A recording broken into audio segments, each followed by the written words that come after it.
Hola amigos, muy buenas noches. Estamos una vez más, otra semana más en El Abogado Responde. Estamos en Televisión de Farol en Canal 31, la noche los viernes, la tarde los sábados y por supuesto en cualquier momento en www.tvfarol.es. Ahí en emisión, lo que es emisión en directo o en bueno, lo que es televisión a la carta, pues nos pueden seguir. Ya saben, si está justo emitiéndose en ese momento, pues en primera emisión el viernes, segunda emisión el sábado, o también, pues si lo quieren ver repetido, ya digo, en esa modalidad, en ese enlace que tenemos con YouTube. Por cierto, estamos cambiando formatos y demás. Bueno, esperemos que esa remuneración que estamos haciendo en la página web de TV Farol les esté gustando. Y bueno, la actualidad manda, la actualidad es palpitante y bueno, estamos tratando de desentrañar pues, los graves acontecimientos que se están produciendo en nuestro país y a nivel mundial. Pues desde varias perspectivas. Pues, la verdad, la jurídica nunca la abandonamos del todo, porque al fin y al cabo el programa pues nació así, pero ampliamos el foco. Hemos dado perspectivas militares, sociales, jurídicas también. Hemos tenido aquí a un magistrado. Pero bueno, vamos a dar una perspectiva hoy de los conflictos, de lo que está ocurriendo en el mundo a raíz del atentado de París. También un poquito vamos a tocar el tema de Cataluña, pues con esa recién anulada declaración del Parlamento de Cataluña. Y bueno, pues eso un poquito los dos temas sobre los que va a pivotar principalmente la charla que tenemos con una persona que bueno, pues sabe mucho de política internacional, sabe mucho de historia. No en vano, durante muchos años ha sido un brillantísimo profesor de historia aquí en la comarca de Ferrol, en concreto en el Instituto de Lloret. Pasamos a saludar a Ramón Vázquez. Hola, muy buenas noches, Ramón, que ha sido profesor, pues he dicho en el Instituto de Lloret, pero también en otros muchos, ¿no? Por ejemplo, el Montojo. Ahí estuvo. Sí, la vida del profesor es bastante itinerante. Desde el año 79, pues hasta el 2012, fue un recorrido continuo Empecé en Coruña, en la privada, en la Compañía de María. Fui el primer varón. Primer varón que daba clase en la Compañía de María de Coruña. En Riazor. En Riazor, exactamente. El sacerdote y yo éramos los dos varones únicos entre una playa de mujeres. Y todo alumnas. Sí, en un principio sí, ciertamente. Ha cambiado mucho, ¿no? El sistema educativo desde entonces. Bueno, hay cuestiones que no cambian nunca. La cuestión de enseñanza-aprendizaje, esa relación siempre es la misma. Cambian las formas, la metodología, pero en el fondo los conocimientos pues tienen que ser los que son en cada momento, sobre todo buscando las innovaciones y buscando lo nuevo, buscando pues lo más presente, lo más cercano a nosotros. Pero ha cambiado bastante en todo, en alumnos, en metodologías, en administración, ya pública, ya privada, en todo. Y después otros sitios, pues fue órdenes, cuando en órdenes el instituto era la cárcel de órdenes, físicamente. Fue el lugar donde se daban las clases. Un poco debe impresionar, ¿no? Dar clase en un lugar donde ha sido sitio para reinsertar a penados. Bueno, la reinserción no sé cómo se haría, pero la verdad las clases es que era muy frío, por ejemplo. El suelo era de cemento, las puertas tenían la cuadrícula propia de la ventanilla esta propia de las cárceles, y realmente órdenes fue una etapa dura, el primer año también. Después estuve en el Rosalía de Castro, otro año. ¿Coruña? Sí. No, perdón, Rosalía en el Rosalía de Santiago. Ah, Rosalía de Santiago, perdón. Sí. Con también un instituto muy rancio, muy de siempre, muy tradicional en aquellos momentos, con lo cual estábamos en pleno cambio. Es decir, allí hubo también mucho aprendizaje por mi parte, años de conflictos de profesores duros con la administración, en sentido de huelgas de meses, de huelgas duras, como eran los años 80, el comienzo. Y después pues recorrí Melide, después Cariño, con la reforma que hicimos. Fuimos un centro, Cariño fue un centro elegido para investigar y para implantar la reforma dependiendo de Madrid, y de aquí estamos en aquel momento, no recuerdo bien, pero asumiendo competencias en esa época. Y hubo también problemas en ese sentido. Y después aterricé en el Montojo. Aquí en Ferrol, que ya En de el la Montojo, comarca de Ferrol ya nunca llegaste a ir. después de Montojo, de hecho, me dieron curso de traslado como funcionario Coruña y nunca pisé Coruña. Ya me vine a Fene y desde el año 88, 88, calculo yo, pues en Fene hasta 2012 que por razones diversas pues me llegó el parón. Bueno, y Ramón, vamos a ver, con tu amplísima perspectiva a lo largo de muchos colegios, institutos... Me está llevando viejo. Claro, no, amplia, hombre, en el sentido de que ha sido Sí, intensa, nos consta. Bueno, sí. ¿Tú crees que los alumnos, en fin, los que antes fueron tus alumnos en general, por tu experiencia, crees que la gente está preparada, digamos, para todo lo que nos está viniendo encima? O sea, analicemos solo el último semestre de este año, tema de Cataluña, con esa gran convulsión que está provocando en nuestro ámbito jurídico en España, tema de París, esa gran convulsión mundial. La gente llega a interiorizar lo que es esa producción. ¿Tiene esa capacidad o digamos que le coge así como muy desprovisto? Tú fuiste alumno mío y creo que puedes entenderlo perfectamente, mejor que yo, que todos. Otra gente también, mucha gente como tú, familiares, amigos, alumnos, por supuesto que lo entienden y lo entienden. Hoy el alumnado posiblemente cambió porque la situación social también cambió, política también cambió, quiera sea o no, cambió todo. Entonces también hay socialmente otro tipo de perspectivas, de ideales, diría yo incluso, que los que teníamos, pues eso, al comienzo de la transición, por ejemplo, o los últimos años, cuando yo estudiaba en la Autónoma en Madrid, del franquismo, 75, 76, los años claves, pues tal. Entonces, hoy hay gente que sí, por supuesto que sí. Y de hecho, yo creo que eso se debe al sistema educativo y al esfuerzo que se ha hecho y a la dedicación de muchos profesores. También hay hoy en día mucho problema, sobre todo en grupos problemáticos en cuanto a conocimientos, en cuanto a integración social, familiar, una sociedad donde hace 35 años, Juanjo, no había los problemas que hay ahora, socialmente hablando, ni había inmigración, por ejemplo, ni había problemas de drogas como hay ahora mismo. No los había, o no los había tan extensivos, ¿no? Hoy sí. Y por tanto, hoy cuesta más y por eso yo entiendo que la educación requiere, además de pactos a largo plazo, a medio plazo por lo menos, sí una dedicación, una inversión de dinero y personas, profesores adecuados a cada nivel educativo. Porque lo que ocurre, para mí es un defecto, es que, yo hablo por mí, hemos sido muchas veces todoterrenos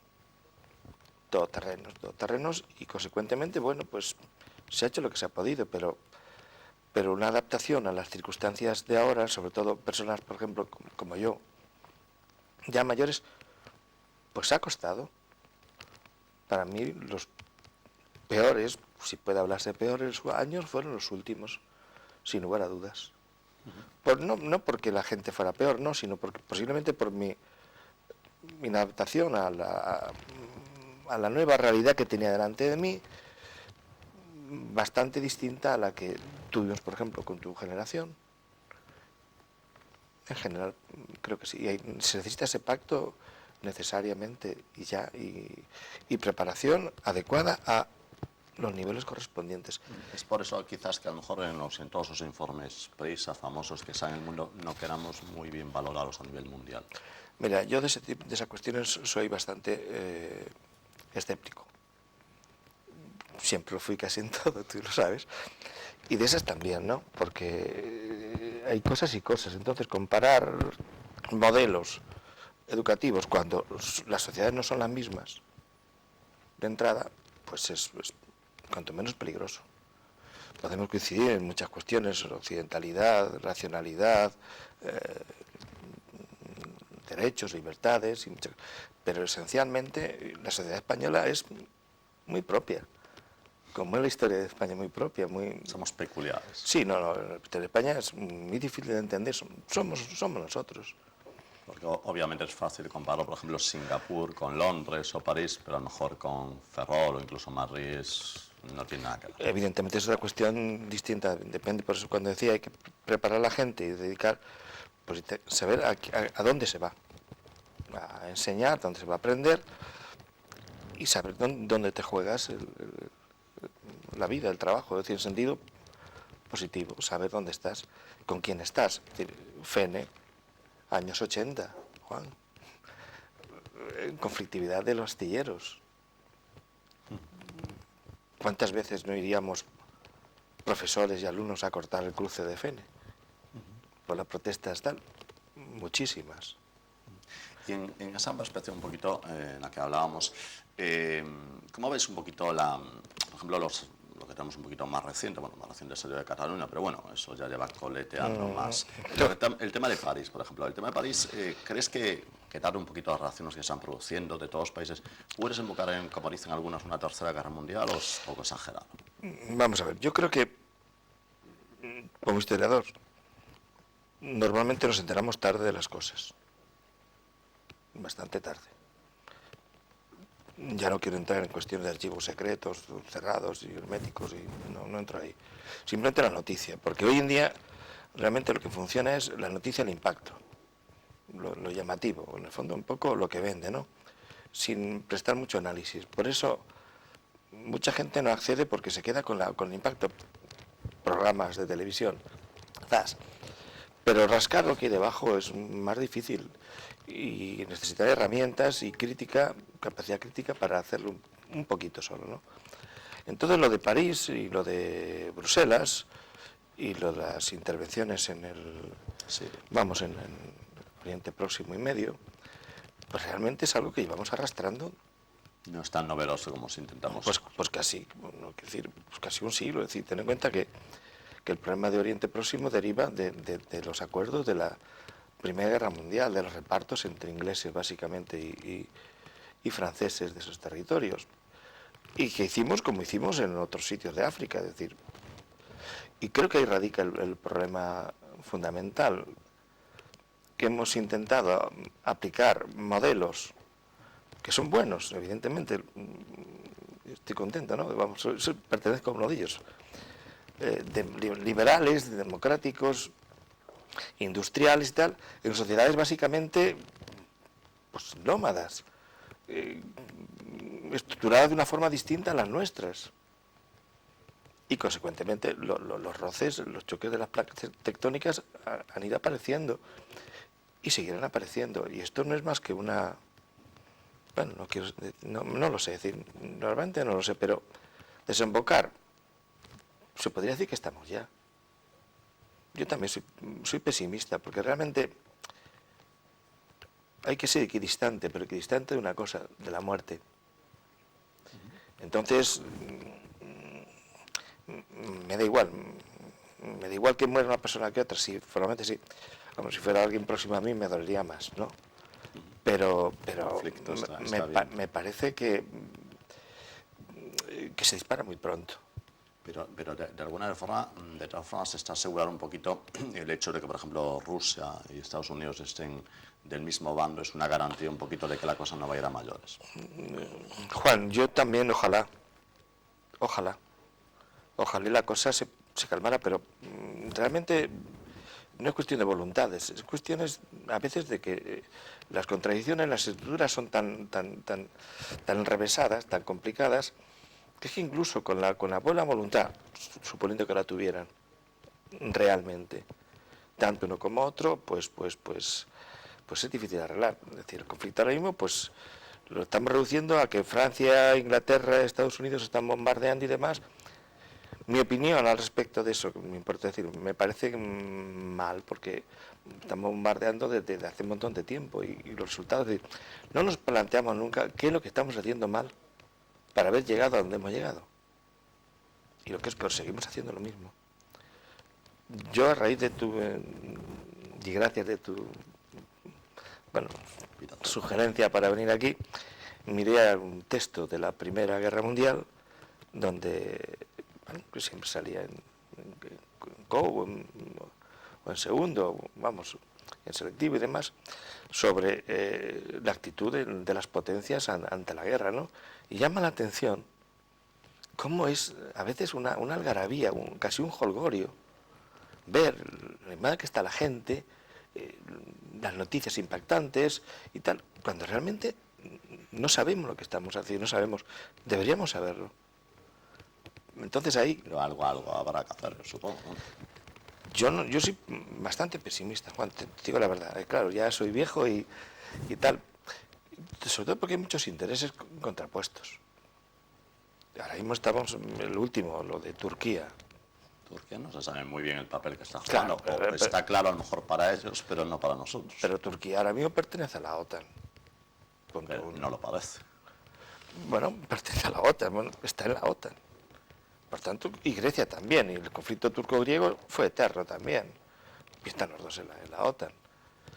Por el contrario, ahora ocurre que el enemigo tradicional, que es Putin y Rusia, Estados Unidos tradicionalmente, pues ocurre que está bombardeando objetivos compartidos, teóricamente. Pero otro que está en la OTAN. Obviamente es OTAN. ¿Y Francia?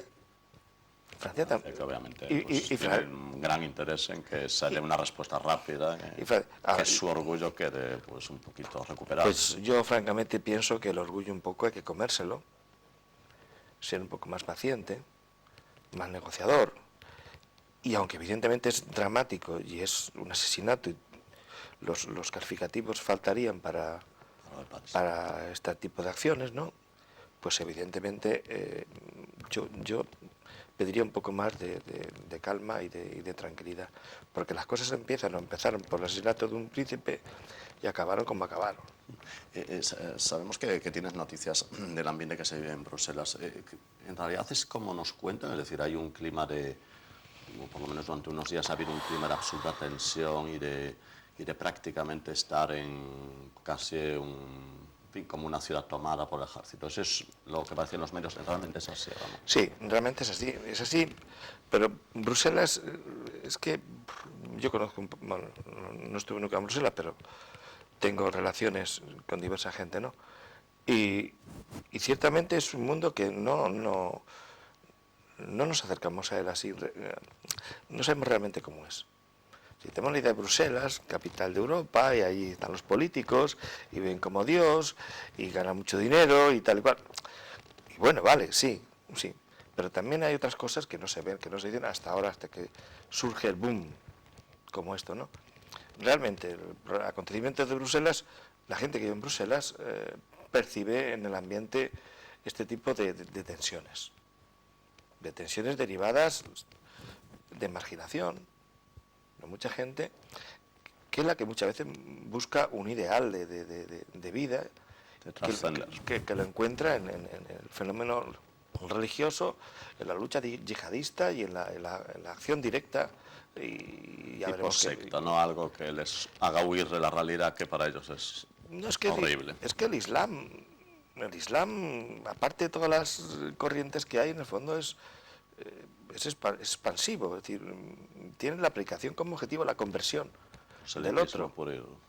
Sí, pero bueno, también tienes, es decir, hay que conocer el Islam. El problema es, no conocemos el Islam. Yo te decía antes que la aplicación de unas estructuras de un tipo sobre otro tipo de estructuras sociales provoca los desajustes, y un desajuste tremendo en la religión.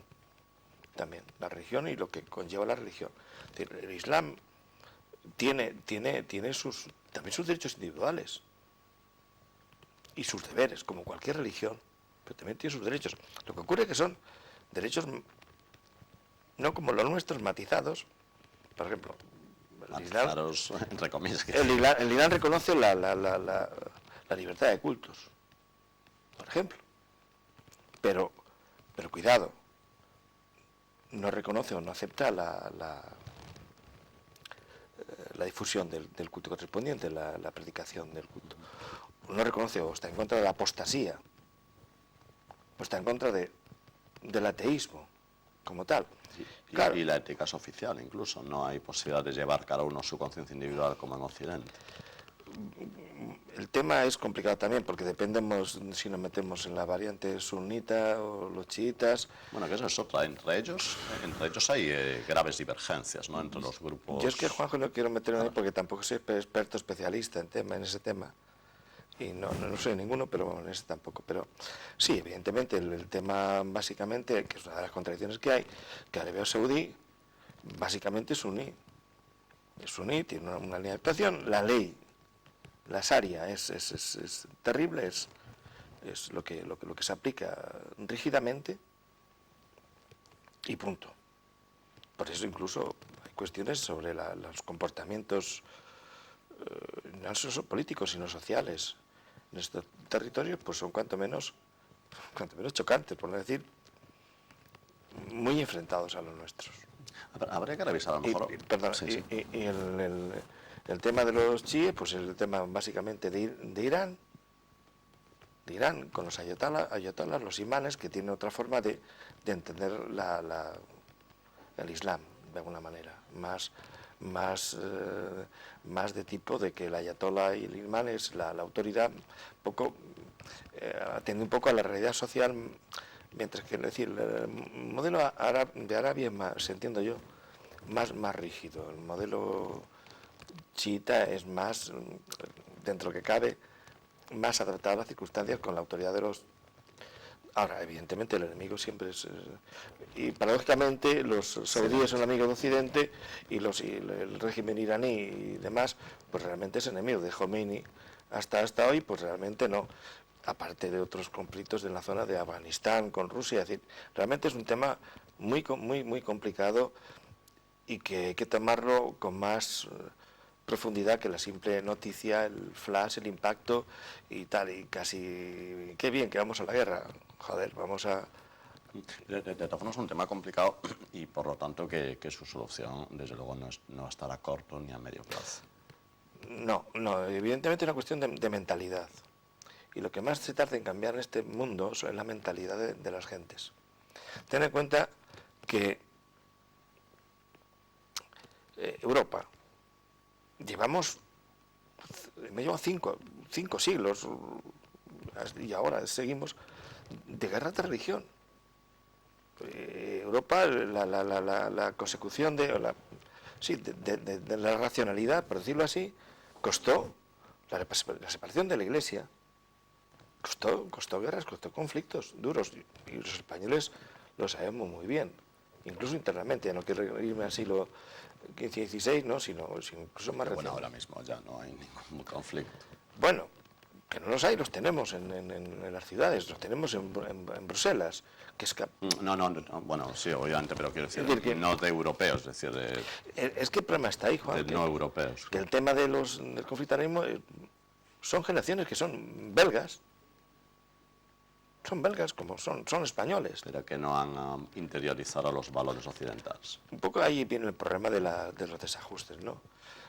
Donde fueres a lo que vienes, ¿no? Pero claro, ese es el problema, que son sociedades cerradas, no sé si porque ellas son cerradas, que también lo son desde un punto de vista dogmático tal vez, o que nosotros las hemos encerrado también en guetos, en apartados. De la estructura, por ejemplo, urbana de Bruselas, pues es totalmente distinta a la que entendemos una ciudad normal Sea luz. de las nuestras. Por ejemplo, está dividida en barrios, en ayuntamientos. Cada ayuntamiento tiene su propio alcalde.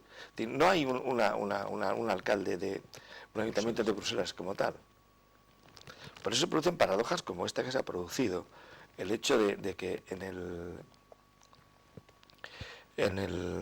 la alcaldesa se llama burgomaestre, creo que se llama los alcaldes de estas comunas en Bruselas, pues cuando se le preguntó, oiga, mire, ¿y usted de estas cosas que están ocurriendo aquí?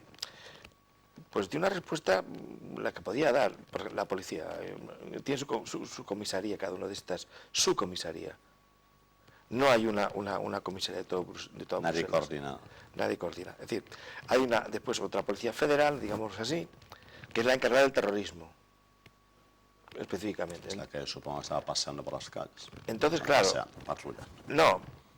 no hay tal vez la fluidez. Fíjate que la nuestra también a veces nos quejamos con razón entre la Guardia Civil Nacional, local y civil, tal. Pero bueno, autonómica. pero es que allí ocurre que entonces lo que te decía, yo es que mire, yo tengo aquí esta policía y demás, este tipo de asuntos pertenecen a otro tal. Claro, la pregunta que se debe hacer, oiga, y porque pertenezcan a otros ámbitos, otra policía, si usted lo está viendo, porque Molenbeek no es ahora cuando surge el problema, ni Malbec, ni otro sitio donde hay un radicalismo de este tipo, y el germen y el cultivo, ¿no? Porque lo hay. Y se venden armas, y se compran armas, y todos lo saben. Todos lo saben. Ahora que digamos, anda, ¿qué pasa aquí? Pues un poco, no sé, lo sabemos perfectamente. O la gente lo sabe. Y la gente también siente a veces, pues esta poca adaptación, digámoslo así, de estos elementos, digamos, islámicos o como quiera llamarlos, Incompatibles con nuestra cultura. que tal, las relaciones normales, es decir, que es que hay que vivir en Bruselas para conocer Bruselas. Pero además, Ramón, yo personalmente veo que es una auténtica, digamos, no sé cómo calificarlo, pero de alguna forma llama la atención que en el corazón de la Unión Europea, como sin duda es Bruselas, esté ocurriendo esto y la Unión Europea, no sé si ha percibido algo, pero desde luego no ha hecho absolutamente nada. Es decir, es llamativo, siempre se acusa a la Unión Europea de que en temas internacionales es bastante pasiva, siempre desde su fundación se le ha achacado el componente económico que tiene un peso poderosísimo. Precisamente con un tratado de Maastricht, año 92, intentan quitar ese San Benito de que era una especie de Europa de mercaderes, pero es que ahora, en momentos como este, es que digamos que, en fin, si se me permite la expresión, canta mucho la pasividad de la Unión Europea, es decir, sobre este tema. En fin, quiero decir, allí mismo, donde están las instituciones de Bruselas, hay un estado policial lo anterias y quiero decir, en fin, nadie, ninguna institución de la Unión Europea, en fin, se había dado cuenta de la situación, quiero decir, había hecho alguna propuesta. Bueno, vamos a ver. Pues claro que se dan cuenta. La medida de seguridad, el problema de Bruselas es la diversidad que hay en Bruselas. Hay que tener en cuenta que hay dos comunidades, la valona y la flamenca, lingüísticamente, culturalmente y demás, que no se llevan nada bien, que podrían contarse anécdotas que aquí serían espeluznantes, incluso aquí, incluso aquí, por ejemplo. Pero claro, cuando llega, por ejemplo, las reuniones, digamos, del Parlamento, de la Comisión, tal, las medidas de seguridad se incrementan notablemente. Por tanto, y la sufren. Y hay bloques de cemento delante de las puertas, y hay controles policiales.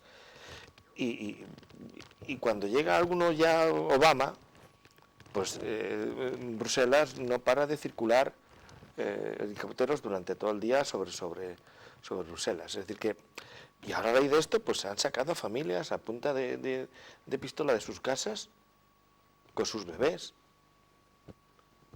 Y salga de aquí, ¿y dónde me voy? Pues váyase al garaje. Entonces, sí que se dan cuenta, Juan, sí que se dan cuenta. Lo que pasa, ¿qué tema? La política europea es complicada. Por ejemplo, tenemos tantos políticos allá, ¿no? Pero hay cosas que o que se avanza o que si no esto se va a derretir como un azucarillo, ¿no? Por ejemplo, la cuestión de la defensa, tú lo has citado. ¿Te has preguntado por qué no hay un ejército europeo? Bueno, es que no, que efectivamente no hay. Lo que no hay es que no hay ni política exterior. No, claro, es consistente. Correcto. Oficialmente hay incluso hasta una comisaria, pero que digamos que los logros en política exterior de la Unión Europea se acercan mucho a hacer. No la hay. Por eso esa solidaridad entre la Unión Europea en cuestiones ya dramáticas como es una guerra, como es un conflicto armado, pues es más difícil de obtener, cuando ni siquiera a nivel diplomático nos ponemos de acuerdo dónde estamos, a quién apoyamos, a quién criticamos o a quién aislamos. Sí, y por el contrario, pues estamos, es que es un poco hipócrita el tema, hablando de estas cosas, cuando por ejemplo estamos obteniendo de Arabia Saudí y demás, pues un montón de capital invertido en Europa, o de petróleo, o de tal. Y bueno, los saudíes, pues son los saudíes, es decir, que no... pero nadie dice nada. ¿Por qué, Juan?